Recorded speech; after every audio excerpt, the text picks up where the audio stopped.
Ninamani, which is the traditional way of greeting people from the Kaurna people on the Adelaide Plains of South Australia, which is where I sit whilst I'm making this recording. Thank you. Thank you everyone for the invitation that unfortunately I've not been able to accept due to my own personal circumstances here in Australia. I hope one day, however, to visit Kenya and meet many of those people who became friends of mine when I was earlier this year in Nigeria and also in Hong Kong. Let me thank the organisers, not only for the invitation, but also for the initiative in holding the first conference on conceptualising victimology and victim support in Kenya. This is important. It's important because there are over 1 billion people who become victims of crime, that is, more conventional forms of crime, throughout the world. And if we add many of the human rights abuses that occur in many countries, including nations of Africa, as well as my home country of Australia, then that billions is magnified many times. My task today is to welcome you on behalf of the World Society of Victimology. So one of the first things I need to do is tell you a little bit about the World Society of Victimology. I then intend addressing the two major themes that are evident in the conference title, that is, an appropriate victimology, and secondly, victims' assistance. So first, the World Society of Victimology. It was in 1973, Benjamin Mendelssohn and Hans von Hentig and others organised the first international symposium on victimology. Several years later, a group of people got together and decided that it was worthwhile forming an international body to help, among other things, advance victimology as a social discipline, if not a social science. And thus, in 1979, the World Society of Victimology was established. So what are the objectives of the World Society of Victimology? Well, one of those is to promote research in victimology and also in victims' needs. It's important that there is scientific endeavour and that we don't rely purely on assumptions.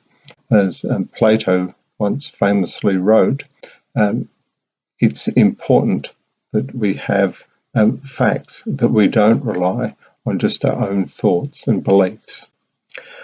Secondly, victimology, or the World Society of Victimology, is about fostering services for victims, but also for victim support providers and those people who work as social scientists. In other words, it's about blending together a scientific endeavour so that it can guide those people who are tasked with the responsibility of helping victims, no matter the source of victimisation, I should add. The World Society of Victimology is also keen to provide education and training, and in fact it runs a number of courses throughout the world, and one of those was held earlier this year in Nigeria, and it's my understanding that planning is well underway to eventually hold a similar course in Kenya. I thank the University of Nairobi for its keenness to look at developing such a program. The World Society of Victimology also advocates for victims' rights, and it's played, for example, a key role in helping to fashion the United Nations Declaration of Basic Principles of Justice for Victims of Crime and Abuse of Power, and to ensure that that declaration is implemented throughout the world. The World Society has played a key role in helping not only to develop the two handbooks that currently exist, but also the revised handbook that is hopefully to be published early next year. So what are some of the things that we do? Well, we facilitate networking between scholars and victim service providers, policymakers, such as in my former role, I was the Commissioner for Victims' Rights in South Australia, so I was very heavily involved in trying to influence government policy, and also a member of the World Society of Victimology. We collaborate with universities, such as the University of Nairobi, in not only providing educational opportunities, but also looking at the prospect of research so that we can better inform those people, as I said earlier, who are tasked with providing victim support, victim assistance. And we promote international law, such as the United Nations Declaration I mentioned, but it's not limited to that particular declaration. In fact, any instrument that deals with victims' rights is important to members of the World Society of Victimology. So I said to you in my introductory remarks that I would address two of the key themes in the title of this conference. That is, what is an appropriate victimology, and also what lessons can be learned about victim assistance or victim support services. It's another way of looking at victim assistance. The victimology can be viewed as a fully fledged academic social science, or it could also be looked at as a non-academic social movement. And certainly this has been a key issue for those people who are pure social scientists.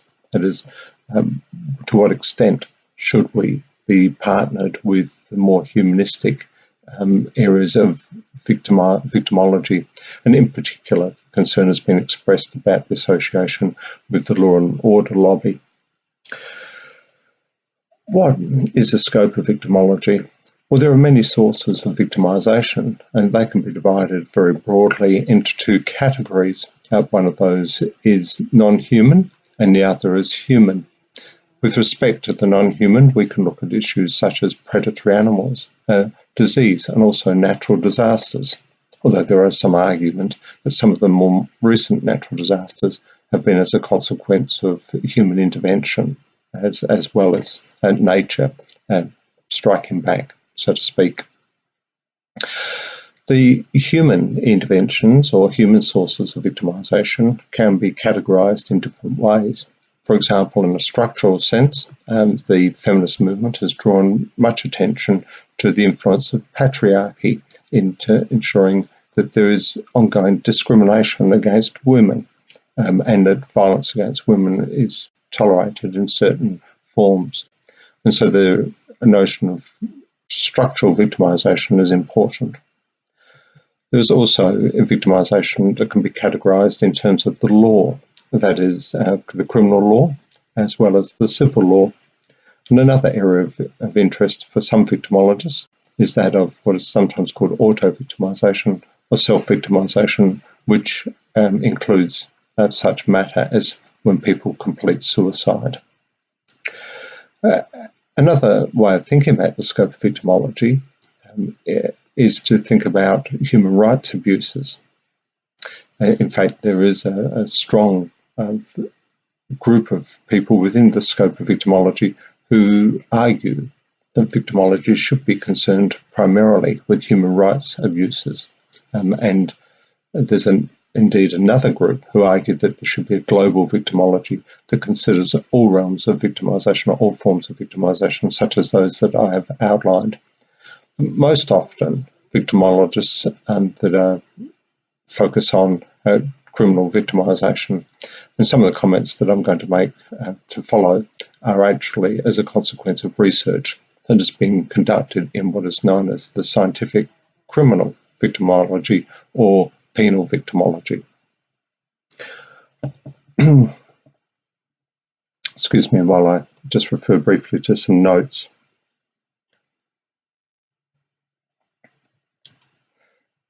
So what is scientific criminal victimology? Well, that shifts the emphasis from the offender to the victim. It covers the role of the victim in the dynamics of crime, the development of victim topologies, which were particularly popular with the early writers such as Mendelssohn and von Hentig, who I mentioned earlier. It covers also explanations of victim proneness. Why is it that some victims are more likely to become or rather, why is it some people are more likely to become victims of crime, for example? We look at the identification of victims' needs, study the reactions or responses of victims to criminal victimisation, and look at the effects of criminal victimisation and what might be done to assist people. And we also look at the issue of fear of crime. Now, within the realm of victimology, I'm mindful that we're looking at what might be an appropriate victimology for Africa in particular. And in preparation for today, I was able to find some examples of victimological research that have been conducted in Kenya in particular. For example, in 2013, Michael Parks conducted a study on urban poverty traps and looked at neighbourhoods and violent victimisation, and as well as offending.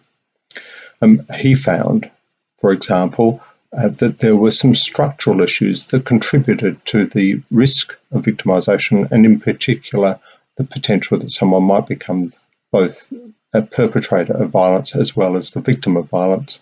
And he pointed in particular to residential stability as being a factor that ought to be taken into account, as well as the impact of poverty in certain areas. And he extrapolated some of his findings and concluded, and I paraphrase, that the frameworks for examining neighbourhood effects must consider the context of chronically poor neighbourhoods in urban Africa. Another example is that by Asfar and his colleagues in 2009, and that study looked at the issue of human security, and in particular concerns arising out of conflict, displacement, migration and poverty in northeastern Kenya. The researchers focused on a number of things, including cattle rustling, proliferation of small arms, competition for scarce resources, and conflict between refugees and local communities.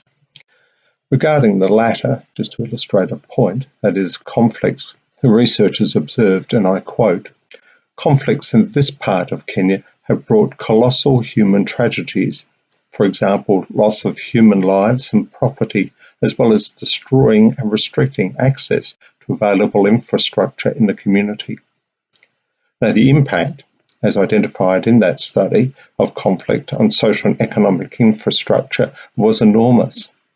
In fact, civil servants, teachers, medical officers, as well as development partners and NGOs often opted out of providing services and looked for safer places within which to work. Schools and health centres had to close down, and certain development projects had to be suspended. So this quote and the conclusion on the impact are apt lead-ins to the next question one might bear in mind, and that is, who is a victim of crime? Or more broadly, even who is a victim?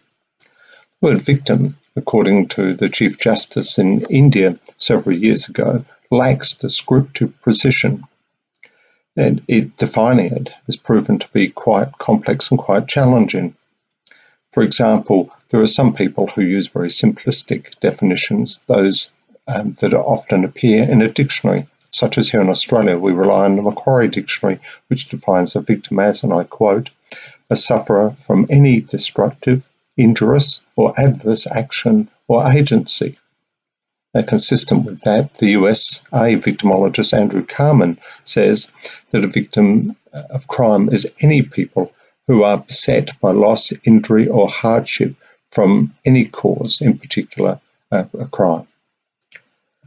Yet, several years ago in his seminal work, Christie identified the notion of the ideal victim, and he defined the ideal victim as a person or category of individuals who, when hit by crime, most readily are given the complete and legitimate status of being the victim. They are considered to be the more deserving of victimhood than others. And similarly, Bailey in 1991 said that a person can only be a victim and only be entitled to the notion of victimhood if they have suffered a loss of some significant decrease in well-being unfairly or undeservedly, and in such a manner that they were helpless to prevent that loss. He goes on to identify that there needs to be an identifiable cause, as well as a legal or moral context in which the loss or injury occurs. Now, what's particularly notable about Christie and Bailey's definition is the focus on what is morally wrong or what is deservedness. And these conditions matters of importance to victimologists, because often it is people who are seen to be morally the most deserving to whom services are allocated. And this can cause some concern, given that many of the people who become victims of crime are not necessarily those who are seen to be morally deserving. In particular, Spalek is critical of the idea of there being an ideal or deserving victim, and reaffirms the point that I've just made, that the notion of ideal victim is often used by governments to justify to whom resources are allocated. Now, this has implications in terms of an appropriate victimology for places such as Africa. And I draw, for instance, on an example from my own country of Australia, where there's an over-representation of both Aboriginal and Torres Strait Islander people, not only as perpetrators, but also as victims. And yet there's a lack of culturally competent services. And there is an argument put by people like Harry Blagg and others that one of the reasons for this outcome is that Aboriginal and Torres Strait Islanders are not necessarily looked upon as being as deserving as many other categories or classes of victims. And I note that similar can be said in terms of some work that's been done by Helen Kopnina in Africa, where she looked at the impact of moral unsustainability and identified groups of victims and noted that those people who were not seen as morally deserving didn't necessarily get the assistance or the help that they needed, which gives rise to some very important ethical questions that you may address at some stage during the conference that is about to begin, or may have already begun by the time you see this presentation. The notion of who is a victim attracted considerable debate also at the United Nations when the declaration was first being promulgated.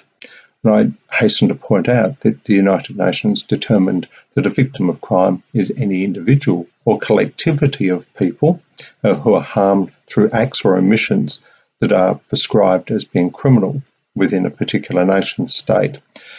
But the definition went on a little bit further to not only look at secondary victims, that is immediate family members or others who were socially and emotionally dependent on the actual or direct victim, but also to look at victims of abuse of power. And the definition in the UN Declaration has been actually quite influential and replicated in other human rights laws, such as the international law on restitution for victims of violations of humanitarian law, and also in terms of victims of not only terrorism but mass violence. So where does this leave us? Well, just by way of a quick summary, the concept of victim or even victim survivor could include the primary or direct victim of an act or omission that is described as being criminal, but also, returning back to the point I made earlier about the scope of victimology, it could also refer to a person who is a victim or a survivor of a human rights abuse, and that certainly is reflected in international law, such as the notion of abuse of power. We could also consider secondary victims, that is, the people who have some relationship with the primary victim, such as immediate family members in cases where someone has been killed. And lastly, just for the purpose of categorising victims in this presentation, we might also consider a tertiary level of victims, and that could be people who, for example, are called upon to pay taxes to support the criminal justice system, to support other agencies who exist, hopefully, and I emphasise hopefully, to ensure that victims get the help that they need when they need it, among other tasks, of course. So that leads then to what is the second part of the theme, and that is victim assistance and victim support. Victims of crime, or victims of, in fact, any form of victimisation, want to be treated sensitively and constructively.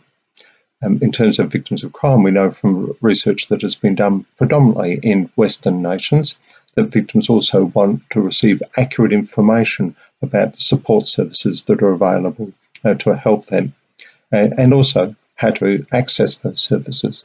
It's often easy for governments to say that they have services available, but it's not as easy for victims to access those services when they need them. And I'll make a few more points about that shortly. Victims often want practical help, and within regions such as Europe or in countries like Australia, that practical help could include security devices, information on insurance and crime prevention techniques, financial assistance to repair or replace property, to pay for treatment costs, as well as to cover transport to and from court should criminal proceedings be initiated, and also increasingly in my home country, where about 1 in 4 people are employed in casual employment, also childcare. Now, whilst those sorts of practical needs are important to victims of crime, it's interesting to note that many support services that have arisen, in fact, don't provide that type of help. In fact, several studies have shown that as a consequence of many services, including government and non-government, being influenced by social work paradigm, the often dominant service that's offered is counselling, therapeutic interventions, as well as some information and advocacy. Yet there is a mismatch, therefore, in terms of what victims actually want. This mismatch has been highlighted in a number of comparative studies, including one comparing German victim support services with United States services. And in the United States, one study involving over 1,000 victims and looking at 200 approximately of best practice victim support, victim assistance programs, they noticed that there was a statistically significant difference between what victims said they actually wanted and what those services were offering. So that's an important lesson to ensure that what we offer to victims that by way of support actually matches or meets their needs. One of the other issues is that victims of crime can find themselves caught up in a maze of victim services, and that maze can actually be as difficult to navigate as trying to deal with, for example, the effects of the crime or the source of victimisation itself, or if there was a criminal prosecution, dealing with the criminal justice system. And finally, on the broad research that's been conducted, one of the other concerns is that often services are offered to victims, and those services aren't necessarily properly informed by the research. As Fatah warns, there are a number of zealots within the victim assistance, victim support area, and we need to be cautious, because one of the primary objectives of victim assistance, victim support is to do no more harm. And another extension of that is help of bias, and that is that, returning back to the point I made earlier about who might be a victim of crime and moral deservedness, there are some people in the victim assistance, victim support area who, as a result of their bias, might provide services disparatively. They might also offer services to people who they believe are in need, when those people themselves don't necessarily need it, and as a consequence, other people miss out. In fact, one of the studies done in Britain showed that many people supported the existence of the victim support service, but fewer felt that they actually needed that service, and that they thought that the service should be directed to those people who are most in need. And a further study looked at how the victim support services repertoire or regime of services matched those needs of victims of crime. And they found, in particular, with victims of property related to crime, that the services that were on offer didn't necessarily meet the needs of victims of crime. And as a consequence, that some people were losing confidence in the victim assistance program. What might a victim assistance program look like? Well, the United Nations, in its handbook, says that a comprehensive suite would include crisis intervention, counselling, advocacy, support during any investigation that might be conducted, support during any prosecution or trial if there was a prosecution or trial, whether that be at a domestic level or at an international level, that makes no difference. Support after the trial. We know that victims' needs don't simply end with the outcome of criminal proceedings. A comprehensive suite would also include appropriate training and education of professionals and service providers, and this conference is a prime example of such. In addition to that, many victims don't want to become a victim again, but also they don't want other people to become victims of crime. So the suite ought to include initiatives for the purpose of reducing the risk of victimisation and preventing further victimisation. And finally, and it's not necessarily a complete list, but finally in terms of the UN's list, there ought to be some form of public awareness or public education program so that the community at large is aware not only of victims' needs, but also of victims' rights and victims' entitlements. Because one's never to know when one might become the victim. What might be the key objectives of a victim support service? Well, Anthony Pemberton, who is a researcher and in fact the current director of Intervict at Tilburg University, summarises the key objectives aptly. He says, and I paraphrase, that the key objectives should be to promote safety and security, to identify priority needs and practical solutions, and just to reiterate a point that I made earlier, to screen and be vigilant and observant, to, as I said, ensure that what is being offered matches the needs of victims and it matches in a timely way, to access functioning and coping, that is, to ensure that victims are skilled in being able to cope or deal with the victimisation. Pemberton, in one of his presentations, points out that it's rare for a person who's become a victim to fully recover. In fact, what we ought to be aiming to achieve is to teach people how to cope with the cues, those things that make them, for instance, feel nauseous, uncomfortable, that remind them of their victimisation, so that they can, as best as is practical, resume their normal state of or quality of life. Victim assistance, victim support should also provide reassurance. It should provide psychoeducation and practical help, again, just reiterating the point, as well as victim survivor education. In other words, helping not only the victim, but also those people to whom the victim might turn for help, including family members, friends, colleagues, possibly people in the workplace if the crimes happen in the workplace or someone's at risk when they return to the workplace, to ensure that those people are aware of what might be done to assist that person and ensure that no more harm is done. What might be required in the immediate aftermath of victimisation? Well, all human beings who become victims of crime want some sense of comfort. They want some sense of safety. They want the person to whom they turn for help to actively listen. In other words, they not only want a voice, but they want also voice recognition. They want to be their physical as well as personal safety addressed. They want medical assistance if they have physical injuries, and that assistance to be available to them in a timely and appropriate manner. They want concrete and sound information, and they want that information to be available to them, to keep them informed, up to date with what is happening. A prime example of that happened when the shooting down of the MH17 Malaysian aeroplane over the Ukraine.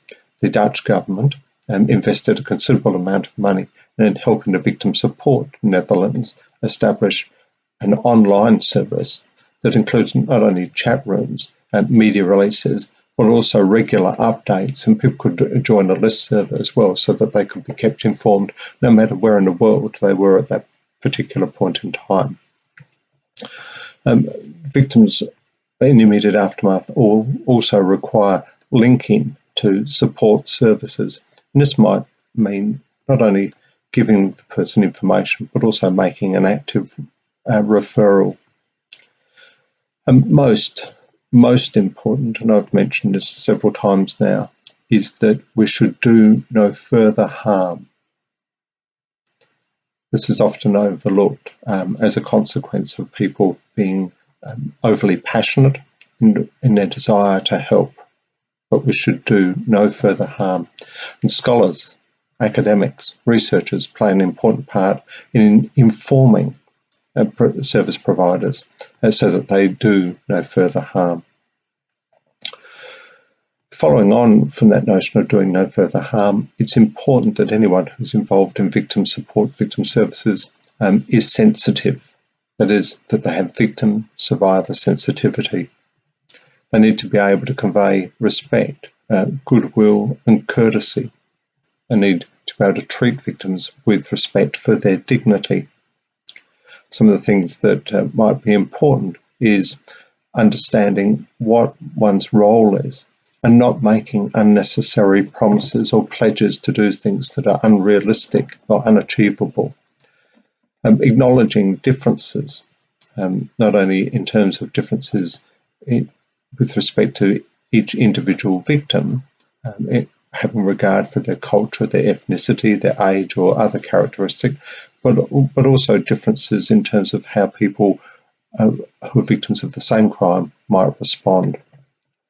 And it's important, I reiterate yet again, to respond to the victim survivor's actual needs, not what you or a victim support person perceives as the person needing, but what they actually need. Now, earlier I mentioned some work by Harry Blagg and the issue of cultural competence, and I made an observation as well that had been a matter that had been observed in at least one of the studies in Kenya. So what does cultural competence entail? Well, it is important that we recognise culture and that we respect diversity. We need, within victim support service, to have staff who are aware of cultural needs of different groups within our own community within which we operate, but also given tourists, that's people from overseas, we need to ensure that we have some knowledge of their needs as well. It's important that where we can, that we recruit people within victim support service that reflect the diversity within our communities. And where we have shortcomings or gaps within the level of competency, as part of the professional development of our staff, there ought to be appropriate training and development. With respect to services, we must, again, I mentioned the word accessibility, but they also have to be appropriate, a key point of this conference, as well as equitable. Now, what else might be said? Well, it's important that we assess and we evaluate what we do. We should engage in active assessment so that as we are implementing programs, we can make adjustments so that, again, we do no more harm and that we do match victims' needs as we're delivering those programs. But it is important when we're developing a program, we're working out our budgets to ensure that we factor in the costs of an appropriate evaluation. Now, of course, there's much more that might be said, given the conference theme of what is an appropriate victimology and what are appropriate victim assistance for Africa. Many of the people in the audience are better equipped than I to be able to put the lessons that have been learnt, as well as the research that people are going to introduce during this conference, put that into practice in the context of Africa. I hope some of the pointers that I have made are useful and that they will serve well in the ongoing conversations to be had, as well as any conversations that may have already occurred. So I conclude on a couple of important issues. One of them is directed at service providers themselves. and that is vicarious trauma. Vicarious trauma is the emotional residue of exposure that, for example, support workers have from working with people as they are hearing their trauma stories over and over again, as well as being witness to the pain, the suffering, the terror that is as a consequence of trauma that victims have endured. It is also possible for people to develop compassion fatigue, and that is that our objectivity in providing assistance to victims is actually skewed as a consequence of us becoming so subjective, so compassionately engaged in trying to assist people that we lose sight of what our true purpose is as victim assistance, victim support providers. So these are two important things for people who work in the area of victim assistance to be cautious of, and I therefore urge you to ensure that you engage in appropriate self-care. I remind you yet again that one of the sources of victimisation is self-victimisation or auto-victimisation. At worst, it can be completing suicide, but includes other forms of maladaptive responses, such as binge drinking and the like. Now, I reiterate my gratitude for the invitation to speak to you. I express my thanks to the conference organisers, and I do really hope that it is a very successful conference.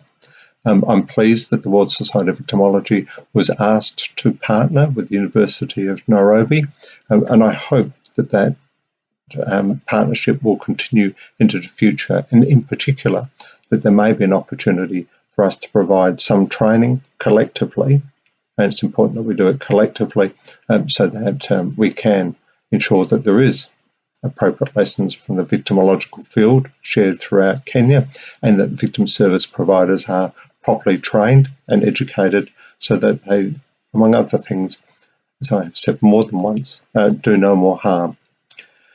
I also pray that all of you return to your homes safely, and that you take with you the lessons that you have learned, and that where you are able, you apply those lessons, whether it be within classrooms or out in the field, ensuring that those people who are impacted by, among other things, crime or human rights abuses, get the help that they need when they need it, and that the help that is on offer matches their needs, not yours, not mine.